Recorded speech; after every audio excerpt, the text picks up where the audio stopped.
when you've lost a Michigan driver's license restoration hearing, you have a few options. First, let me clarify.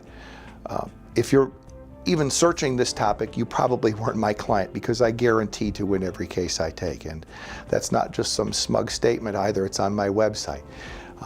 But if you file the license restoration on your own or using some other lawyer and you've lost, you can appeal to your local circuit court. The problem with that is that you have to show that the hearing officer committed a legal error.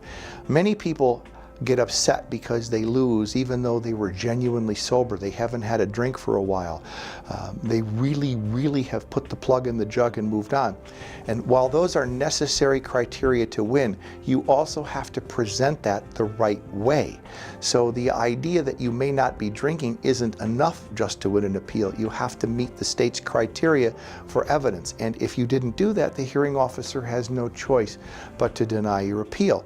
When you go in and to court and ask to appeal it, ask to have that decision overturned, the question before the judge isn't whether you should or shouldn't have won, or you are or are not sober. The question is whether or not the hearing officer committed a legal error. Is his or her decision unsupported by law? And that's very rare. So I don't get involved with appeals.